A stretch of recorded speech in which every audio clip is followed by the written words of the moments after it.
Assalamualaikum warahmatullahi wabarakatuh. Salam sejahtera bagi kita semua. Om Swastiastu, Namo Buddhaya Rahayu, salam kebajikan. Yang terhormat Dr. Hari Wahyono, Magister Pendidikan, selaku dosen pengampu mata kuliah Retorika, Fakultas Keguruan dan Ilmu Pendidikan, Pendidikan Bahasa dan Sastra Indonesia Universitas Tidar, serta teman-teman yang saya cintai dan saya banggakan. Pada kesempatan kali ini, marilah kita panjatkan puja dan puji syukur kehadirat Tuhan Yang Maha Esa, yang mana telah memberikan rahmat dan hidayahnya sehingga kita semua dapat berkumpul di sini dalam acara Bulan Bahasa tahun ini. Hadirin sekalian, tahun ini merupakan peringatan Bulan Bahasa yang ke-42. Setiap bulan Oktober terdapat perayaan Bulan Bahasa yang mana sebagai momen untuk mengembangkan, untuk melestarikan, dan untuk memajukan bahasa Indonesia. Bahasa Indonesia sebagai alat pemersatu bangsa, sebagai bahasa yang telah ditetapkan sebagai alat komunikasi secara nasional, tentu adanya bulan bahasa ini sangatlah penting untuk diselenggarakan. Sehingga eksistensi dari bahasa Indonesia ini menjadi semakin maju dari terusnya perkembangan zaman. Momen bulan bahasa ini tentu saja tidak lepas dari adanya sejarah Sumpah Pemuda pada 28 Oktober.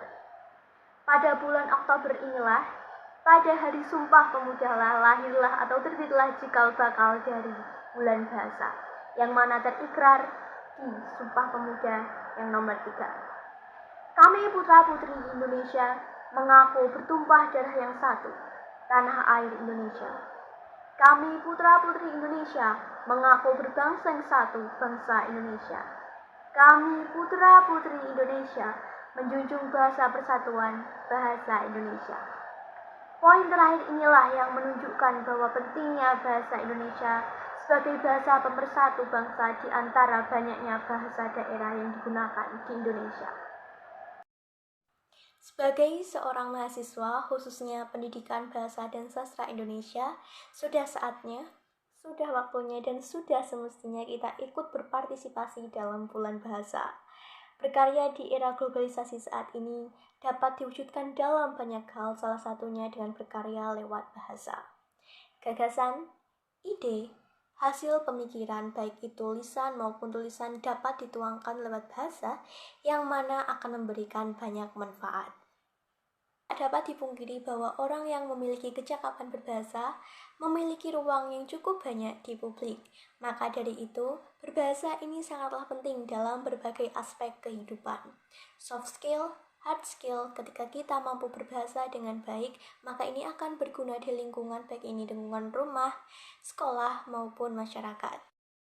Sebagai mahasiswa dan bagian dari masyarakat Indonesia, tentu saja berbahasa Indonesia yang baik dapat menunjang potensi diri yang kita miliki. Kemudian, apa aspek-aspek yang membuat kita bisa lebih baik dalam berbahasa? Yakni ada 4, menyimak, menulis, membaca, dan juga berbicara. Untuk yang pertama, membaca. Apa yang kita bisa lakukan untuk mengembangkan potensi berbahasa, yakni adalah banyak-banyak membaca. Semakin banyak diksi, kata-kata yang kita miliki ketika kita membaca akan mempengaruhi bagaimana cara kita berbicara dengan orang lain. Kemudian menyimak. Selain membaca, menyimak ini juga merupakan hal penting. Kita pernah mendengar bahwa seorang pembicara yang baik adalah seorang penyimak atau pendengar yang baik pula. Semakin banyak kita mendengar orang lain, semakin banyak pula kita menerima banyak kata-kata ataupun informasi ataupun diksi, maka akan semakin banyak pula pemahaman yang kita miliki. Menulis ini tentu tak lepas dari adanya membaca dan juga menyimak, karena bagaimanapun keterampilan berbahasa tak lepas dari proses memorizing yang mana tercipta dari tulisan. Dari tulisan ini kita bisa mengembangkan ide, mengembangkan gagasan, kritik maupun opini yang bisa dituangkan dalam bentuk tulisan, baik itu dalam karya ilmiah, baik itu cerpen, puisi maupun karya sastra lain.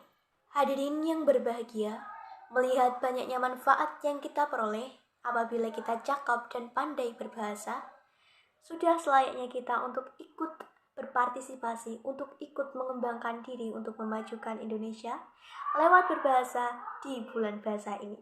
Sekian dari saya, terima kasih. Wassalamualaikum warahmatullahi wabarakatuh.